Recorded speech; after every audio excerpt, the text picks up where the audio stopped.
Adventures of Pinocchio by Carlo Collodi, Chapter 3. Little as Geppetto's house was, it was neat and comfortable. It was a small room on the ground floor, with a tiny window under the stairway. The furniture could not have been much simpler. A very old chair, a rickety old bed, and a tumble down table. A fireplace full of burning logs was painted on the wall opposite the door. Over the fire there was painted a pot full of something which kept boiling happily away and sending up clouds of what looked like real steam. As soon as he reached home, Geppetto took his tools and began to cut and shape the wood into a marionette. What shall I call him? He said to himself. I think I'll call him Pinocchio. This name will make his fortune. I knew a whole family of Pinocchio. Once Pinocchio the father, Pinocchio the mother, the Pinocchio the children, and they were all lucky. The richest of them begged for his living.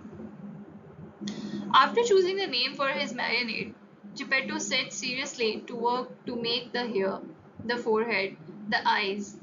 Fancy his surprise when he noticed that these eyes moved and then stared fixedly at him.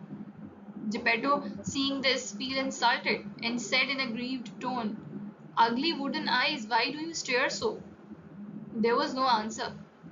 After the eyes, Geppetto made the nose, which began to stretch as soon as finished.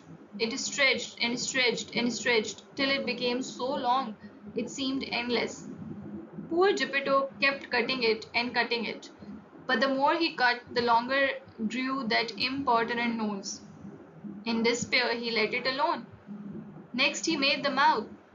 No sooner was it finished than it began to laugh and poke fun at him.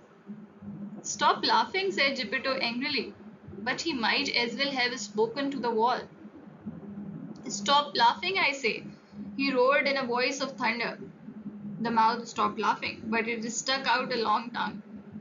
Not wishing to start an argument, Geppetto made believe he saw nothing and went on with his work.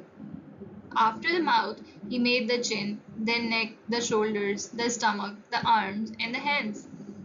As he was about to put the last touches on the fingertips, Geppetto felt his wig being pulled off.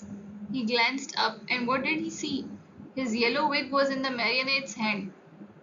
Pinocchio, give me my wig. But instead of giving it back, Pinocchio put it on his head, which was half swallowed up in it. At the unexpected trick, Geppetto became very sad and downcast, more so than he had ever been before.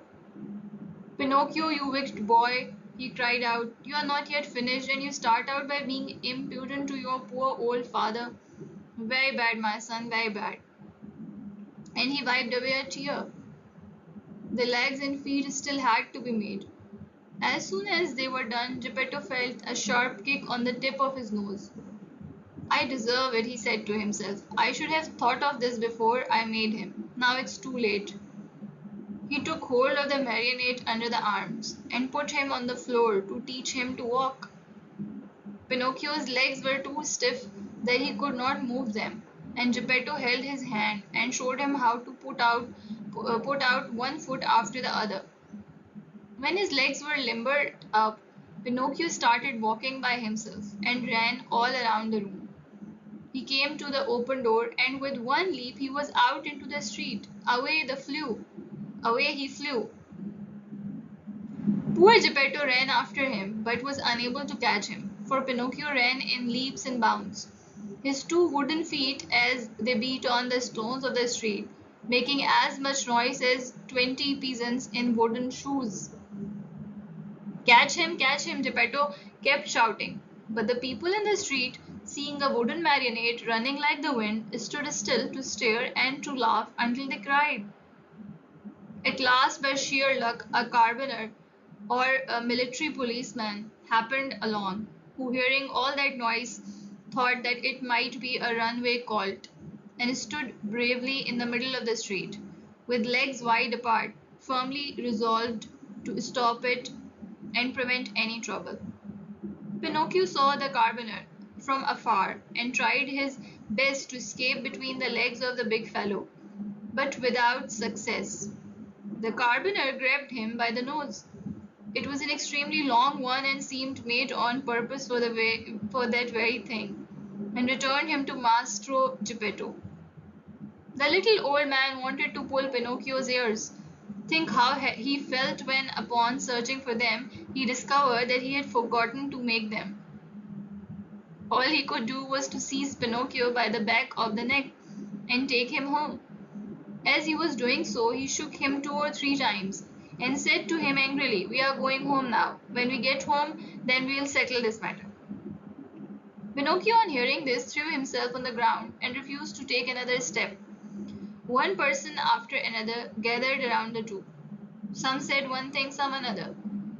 "Poor Marionette," called out a man. "I'm not surprised he doesn't want to go home. Geppetto, no doubt, will beat him unmercifully. He's so mean and cruel." "Geppetto looks like a good man," added another, "but with boy he is a real tyrant. If he leave that poor Marionette in his hands, he may tear him to pieces." They said so much that finally the carpenter ended matters by setting Pinocchio at liberty and dragging Geppetto to prison. The poor old fellow did not know how to defend himself, but wept and wailed like a child, and said between his sobs, "Ungrateful boy, to think I tried so hard to make you a well-behaved marionette. I deserve it. However, I should have given the matter more thought." What happened after this is an almost unbelievable story, but you may read it, dear children, in the chapters that follow. Thank you for listening.